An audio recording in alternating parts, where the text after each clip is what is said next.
Hello, everyone. This is Sadie Minkoff with Sage Acupuncture in Austin, Texas, where we specialize in reproductive health. And we love to bring you local resources and support and information. Today, we are going to be talking to Liz Belile about fertility yoga, which is really exciting. I'm very excited to get to learn more about it. Hello, Liz, and welcome. Good morning. Hello, Sadie. So, would you mind just telling us a little bit about who you are and your background?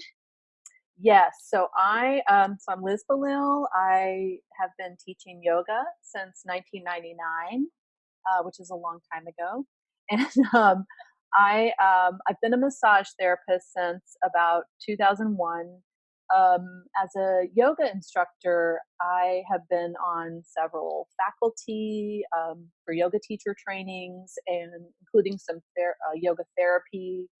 I've just always had an interest in alternative medicine, integrative medicine, Eastern medicine, and so I know the benefits of yoga as a practitioner and as a teacher. And when I met my future husband at age 39. So my family had already given up on me ever having a kid, right? When are you gonna have a baby? We decided that we wanted to try to have a kid, and so I started trying to conceive at age 41, and I thought, oh, I'm healthy. My husband is healthy. I'm a yoga teacher. Blah blah blah. Shouldn't be any problem at all. And, so it was a surprise to me when I didn't get pregnant right away. I think that's a Um, common story these days. right? Yeah. Yeah. We're taking care of ourselves. Mhm. And so my gynecologist told me after I think it was 6 months of trying, she said, you're 40, you're 41, so go to the fertility center. So that's what I did. I went to the Texas Fertility Center, and I saw Dr. Hansard there, and they ran all the diagnostic tests, everything in me and in my husband, and I was given the diagnosis of unexplained infertility, um, which I found out later can be somewhat akin to being told that you have cancer or AIDS. And so it's that impactful on the nervous system and on the body. Absolutely. Um, yeah.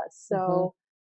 So long story short, I did go the Western medicine route for a few months, and I thought that I was taking Clomid. I felt like it was driving me crazy. It Mhm. felt terrible on my body, and went through several rounds of IUI, intrauterine insemination, That's right. all the acronyms, Mhm. um, and I wasn't getting pregnant. Meanwhile, I was working with an acupuncturist. I really appreciated the approach that I think most doctors of Chinese medicine seem to take, which is not that you're infertile, but that we have a lot of things we can do to boost and enhance your fertility. But literally, my cycle went from me ovulating on day 9, which is Mm. really early. I had a short cycle, um, to day 11. And I ovulated on day 11 because, of course, I was monitoring my ovulation Mhm. Yeah. carefully with a little smiley face, those Mhm. little sticks that you pee on. Um, and I ovulated on day 11, and that was when I got pregnant. And 9 months later, or it seemed like 10 months later, I gave birth to my Yeah. son. Yep. The magic So, cycle. Yep. Just everything has to line up perfectly, really. So, it mhm, can take longer and be yep, harder, but what we're really looking for is optimizing the potential of your system and how you can personally do that. You have some influence in that process. yes, Yeah, and that's that's great. wonderfully empowering, and Yeah. Yeah. that approach is so powerful, you Mhm. know. And so I was looking for my discipline, yoga. I was looking for anything about fertility in the yoga world. And at that time, there wasn't a whole lot. There was Gita Iyengar's instruction and BKS Iyengar's instruction, different poses or asana that they would ask women to do. And basically, those poses are all about opening up in the hips, opening up in the abdomen, pelvis, just getting the prana or the life force to flow, to be unrestricted. Gotcha. So can you say a little bit more about what prana is, or how that might translate to something we're familiar with? Sure. So prana in Chinese medicine, and you might call it qi or life force, energy. And so from a yogic perspective, we have inside us what's actually called ojas, which is a real concentrated life force deep inside our ovaries. And so there are all kinds of practices that we can do to enhance the ojas, so that we get this really sweet boost every time we ovulate, and it gives power to the life force is really powerful, and just having that potential inside us is powerful. So it's all about enhancing the ojas. And so there are ways that you can do that with breathing exercises, with visualization, with meditation, and even in the asana practice, the poses. Yeah. That's wonderful. That reminds me of what they're learning now about mitochondria, which, of course, if we think back to elementary school, we know is the powerhouse of the cell. That's the source of energy, and how the ovaries are one of the most mitochondrial packed places in the entire body, because it is the source of life. And so we have, it sounds like you're saying, these ancient techniques that can actually influence that and tap into that resource, which is just profound and quite hopeful and beautiful. So that's wonderful. Absolutely correct. Yeah. Yes. Great. So I assume was your introduction to fertility yoga, right? Yeah. But where has it gone since then?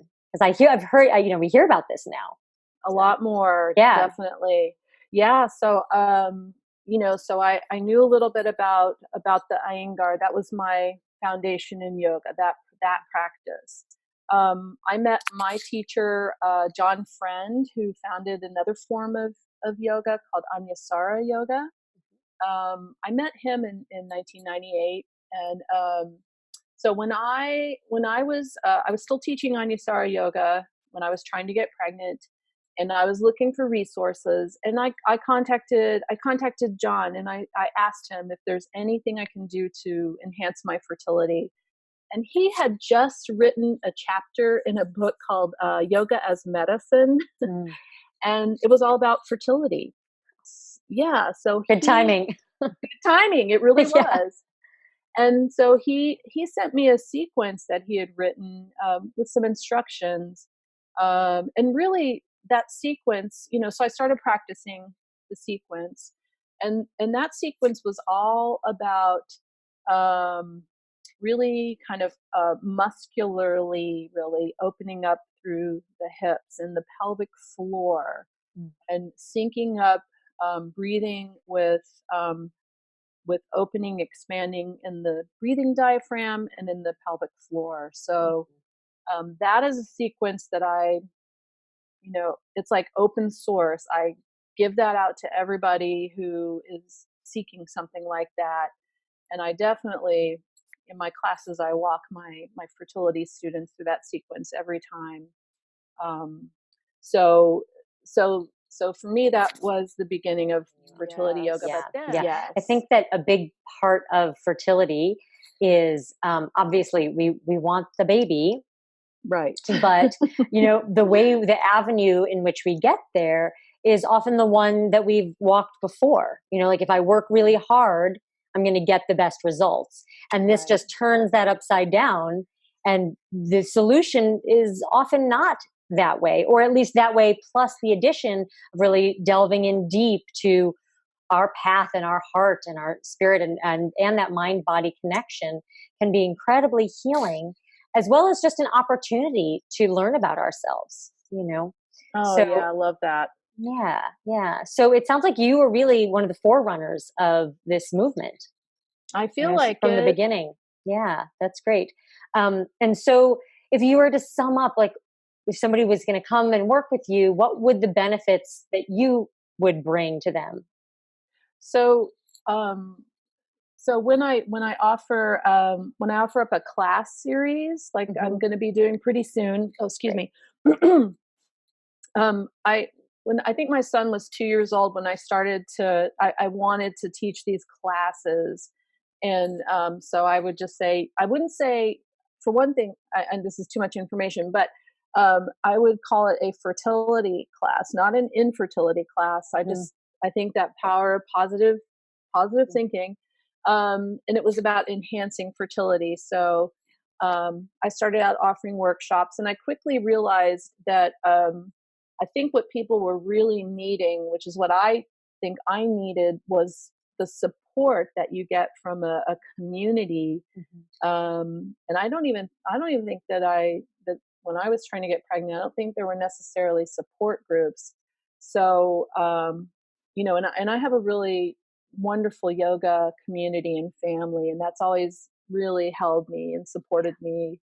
So I wanted to create that for people who are going through this unique experience of struggling with their fertility and wanting to have a baby and enhance it. And so that's what I created. And I realized, because of working with my acupuncturist, that that 3 month reproductive cycle, that 3 month period, can be Mhm. really critical for starting to really transform and turn things around.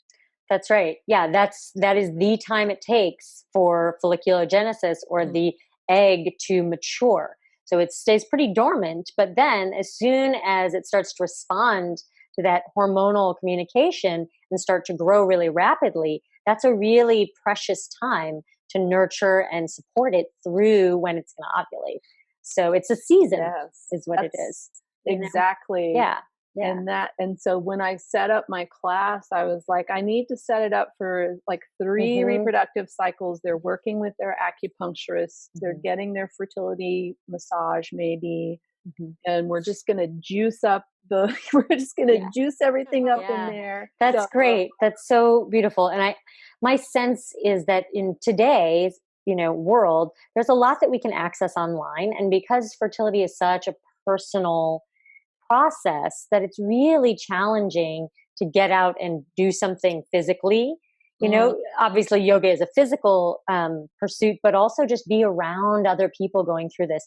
And what I see is that when people do muster up the courage to go and join a group like yours, it's invaluable to, like, be able to look someone in the eyes and have that heart to heart connection. mhm. And then those friendships do go on very often because they're Yes, so deep and you're going through this really together. So powerful. And I think you mentioned that you do have an offering coming up. Can you tell us a little bit about that? I do. I'll do this a couple times a year if I'm getting a lot of feedback from people that they're looking for this. So I have a class series coming up on September 29th, so pretty soon, from today, and it's going to go throughout the entire holiday season. Up and, Perfect. yes, because that is the time when everybody in the family is going hello, or all the cousins who are younger than you Right. are bringing all their children. Hmm. So so I love to offer it at this time of year, and it's a fertile time of year, by the way. So that's going to go from September 29th through December 22nd, every Sunday, 2 o'clock to 3:30, at Studio Mantra, my new yoga home. Excellent. Yeah. Good. And so what would one of the classes look like? Like, would it look like like a yoga class? Uh, so it, Sort of, no yoga experience required for these Hmm. classes. Although I welcome people who have a practice so I can help them adapt their practice to their cycle. Hmm. Um, so the class kind of looks like this. Like I have my students maybe form a circle and we essentially have our bolsters, our blankets, our blocks. These are all tools that we can use for our postures. And I pretty much start every class with sharing. I try to find out where everyone is mentally, maybe even in their cycle. Um, I don't want to scare anyone off. If you don't ever have to share if you don't want to. But I just hold the space for that, and then inevitably I'll lead them through that sequence, my teacher's sequence, and then I've got kind of a plan. Really it's kind of based on where everyone is in their cycle at the time, so I have a couple of things in the back of my mind for each class. But we'll do some poses, we'll do a sequence. It's not a super crazy, it's not like a sweaty yoga class or anything at all. And then we'll do some maybe meditation and sometimes visualization.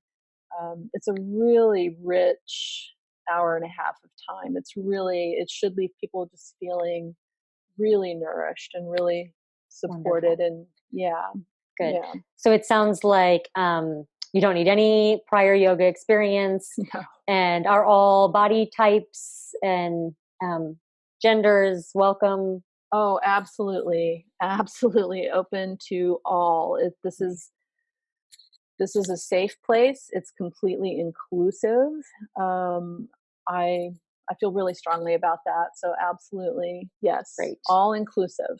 Yay, good. Hmm. Well, thank you for offering that. That sounds amazing.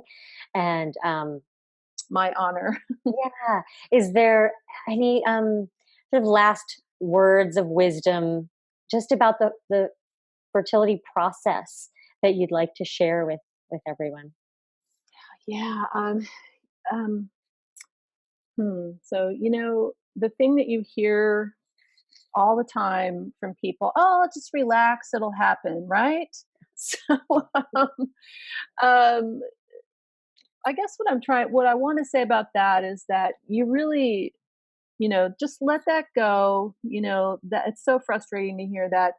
But the truth is, you really can take the time every day, carve out the time for yourself. I'll give you tools that you can really use to consciously relax, and just make sure to carve out time for yourself every day, maybe even with your partner. Maybe there's a meditation you can do together. Maybe you can just sit and be for 5 minutes. You know, I think it accumulates. I really do. Mm, So, you yeah, know, every day, just carve out some space. perfect. Very good. Yeah. And if people want to learn more about you or stay in touch, how can they do that? Well, so you can always email me. My last it's I have an old ancient email address. It's Belile, Belile at earthlink.net. Um, I don't have an AOL. I never had. Um, but also you can find me on Facebook. It's Liz B. Yoga for Fertility. So find me Perfect. there. Yeah, or Great. find me at Studio Mantra. Wonderful. Studio Mantra right here in Yeah. Austin. Great. Yeah. Wonderful. Well, thank you so much. This has been great talking to you. And we look forward to hearing more about your workshops. Thanks, Sadie. Bye.